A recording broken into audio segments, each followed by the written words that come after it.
What did your school waste money on that nobody liked? Trash cans with the school logo on them and banners. They tried hyping us up about new trash cans on the morning show. A memorial tree was planted for a girl who was killed right before graduation by her family and friends. The school allowed it and there was a beautiful Japanese maple tree there for like 10 years. Apparently they just cut it down and had no reason why. Family is pissed. Alumni are pissed. Damn it, we go. A memorial tree was planted for a girl who was killed right before graduation by her family and friends. I misinterpreted that sentence at first. This isn't common knowledge, so I was really the only one incensed by it. But I worked for Cisco Foods as a baker at university, and the upper echelons of the administration had hired their own personal pastry chef to make these extravagant desserts for their meetings. The pastry chef was legit. She made absolutely amazing desserts of a wide variety every day, loaded them onto a cart, and with her baker's outfit and hat on would wheel it up to their daily administration meetings. Her salary was paid for by the students of the school, so that the administrators could dine on first-class pastries and desserts made from scratch each day. She was really good at her job and actually helped me improve in the bakery. But I was so mad her job even existed simply to provide pastries to people who just sat around and decided how the school's money was spent. I obviously didn't make a stink about it to anyone because she was my friend and I wouldn't ever dream of putting her employment at risk. But I couldn't help feeling like her entire career was to make fat cats fatter, and it just boiled my blood. They bought a bunch of laptops for a magnet program. They were the worst laptops. My friend also didn't help by adjusting the battery settings to read critical at 98% and shut down. Time to rant. In my senior year, I was a finalist in speech and debate. I qualified for the state tournament in both impromptu speaking and LD debate. I was living on my own then and had no money, not even gas money to drive there. I asked the school for help. Since I'm representing the school, I got nothing. The football team, who barely won one game, got new uniforms. But I'm sure everybody liked them. Rant. TVs. Like just random TVs in the hallway that showed slideshows and shit. Tens of thousands of dollars when we could have just put up bulletin boards. The large schoolyard at my school had a set of planters in the center. They were basically 4 triangles made of brick that pointed in at each other and created an X-shaped walkways between. The outside sides had a bench each attached. People would sit and chat to each other on the benches, teachers and students alike. There was very little litter or vandalism. The plants were kinda pretty insofar as any secondary schooler would care to notice. One year a duck made her nest in one of the planters, and apart from a few "oh hey a duck nest" comments, it was left alone. Then for some reason the school decided to rip the planters out. Took them 2/3 of the school year to do it and blocked off the X walkways so everyone had to crush by on the outside lanes between classes. Everyone was super curious as to what the planters would be replaced by. Turns out, nothing. They simply bricked over the holes left by the planters and left it as a huge empty space. We didn't even get new benches, so no one had anywhere to sit during break. People started to miss the plants since the lack of color left the whole area kinda bland. We also kept to the old X walkway since stepping over the former planters felt weird. They spent money to deprive students of something nice. Murals in the bathrooms that replaced the mirrors. You sure they replaced them and didn't just put a mural on the wall opposite? Some of my classmates won a bunch of money for our school. Our school was one of the lowest funded schools in the district. The district took the money and spent it on another school. They decided all of the glue sticks had to be purple. Was on boys' varsity soccer team in high school. New head coach. Wanted to emphasize more analytical approach. And as such, had Booster Club buy a $10,000 goalpost camera. None of the team liked the idea anyway, especially since the girls' soccer team used their money for new jerseys and nicer balls, and they still made it farther in the playoffs than we did almost every year. As it turns out, the coach couldn't figure out how to put the camera together, and we never used it. Biggest waste of $10,000 I've ever seen. Our mascot was a rocket, and a certain percentage of school construction money had to be spent on art. They spent $90,000 commissioning a giant rocket sculpture for the main field entrance. When it was unveiled, the artist had made one tiny change to the design. Instead of a pointy rocket tip, he'd gone with a rounded, mushroom tip. I mean, we thought it was hilarious, especially when they cut off the tip as the solution to the problem, but nobody liked it. My high school wasted a ton of money buying 2 golf carts. Their reasoning was it allowed staff to get to any dangerous scenes faster, except we never had any accidents and they were mostly used for joy rides by the hall monitors.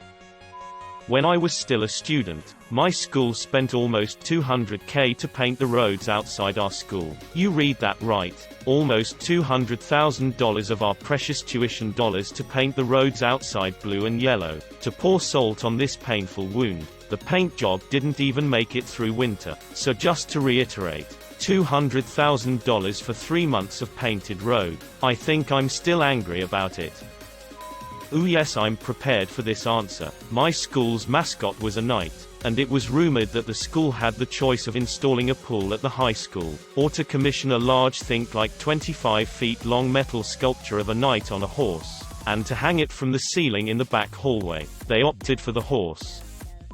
When 65 TVs were like $4,000 a pop, they set about 8 of them around campus that just displayed the time. $4,000 clocks. Not to mention whatever they used as a video source to send to the display. i7 workstation laptops with Quadro GPUs, easily $2,500 plus each for an elementary K-6 school. Those machines were designed for CAD work and media production, but were instead solely used for web browsing and Microsoft Word. I don't have any idea why they bought them. Random TVs playing school propaganda by the dining hall. My school buys so much useless things. Or at least when I went to, they dump all their money on the football team. Obviously the football team doesn't really care, but other people did. One thing that everyone has a common hatred for that the school bought, even the football team, is the inflatable the school got. From what I heard, it costed about $4K. It's this big ass inflatable that people could walk through. The inflatable has the school's mascot on it and it's just plain weird. There were so many ways the school could have spent that money on, but they choose to spend it on stupid inflatable that is only used like 3 times a year. 2012 Chromebooks that die in like 30 minutes. It's a tragedy when schools try to get tech for their students and basically buy junk because they have no idea what they're doing, and the next time someone brings up doing it right, they just point to it failing last time.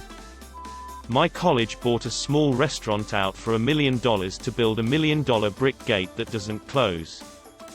My first high school wasted money on a war. Maybe I should explain. The school where I spent my freshman and sophomore years had 2 parking lots, one of which was reserved for faculty and guests. The second one, the place where students could park their cars, was near the back of the campus. And although it was larger and arguably more convenient for many reasons, it became the site of a long-running battle. See, on one fateful Monday morning, people arrived to discover that dozens of speed bumps had been attached to the asphalt. That probably would have been fine, except for the fact that the mounds in question were much taller than the standard sort, to the point where even the slowest moving vehicle would end up scraping against them. Complaints from both students and parents were quickly filed with the administration, but the official response was that nothing would be done. Something was done anyway, though. Nobody ever found out who had been responsible, but a few days later, word started to spread that the speed bumps had been removed. As it turned out,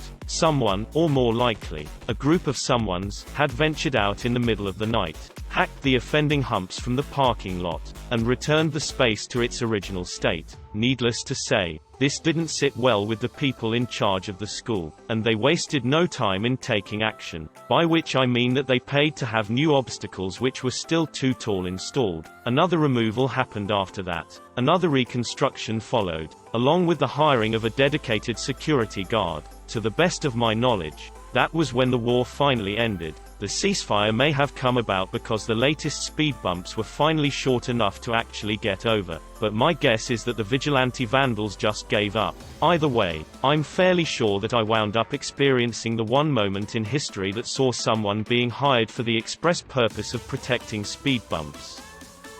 Laminated ID cards that everyone had to wear around their necks on some dorky ass lanyard. No one did it, so they made it punishable by detention. After that, half the students still didn't do it, and the detention hall became so overwhelmed that they began to make backlogs. After a few weeks, not wearing a lanyard gave you a detention 2 months from then. Eventually, detention became so backlogged that students started doing more severe transgressions because they would have graduated before they could actually be forced to go to detention. After about a month, no one had to wear their ID cards at all anymore. They said it was for security purposes, so no one could sneak into the school. The thing is, you could put literally anything in the lanyard, and no one would check if it was your actual student ID card. I had a blank index card in mine and no one ever said anything to me. If someone actually wanted to sneak into the school, all they would need is a lanyard and no one would ever check if it's actually authentic or not. I'm a teacher. My first year, the school leader bought a ping-pong table for the lounge in an attempt to make school more fun and relaxing. It simply became a surface to put copies on. My high school purchased a vending machine that only contained Swerve. What is Swerve, you ask? Carbonated milk. iPads for the kindergarten. They were intended to have educational apps on them that kids could play on at indoor recess. Believe it or not, most kindergarteners would rather play on the swings or play with dolls than learn to write their name on an app. No one used them, no one liked them, and they all broke within 2 months. A 3D printer that the teachers won't learn how to use, so now nobody is allowed to use it. New TVs in the cafeteria that just show the morning announcements. My son's current school sent out an email to parents announcing that they'd like to add voice projection to every class. He's in first grade and there's 20 kids in his class. Totally unnecessary. They had a demo session and it sounded horrible. Name tags. Shortly after Columbine and all those other shootings peaked in frequency, it was supposed to keep outsiders from getting in the school unnoticed and shooting everyone, but at the time people doing the shootings were always students. So we joked they were bulletproof.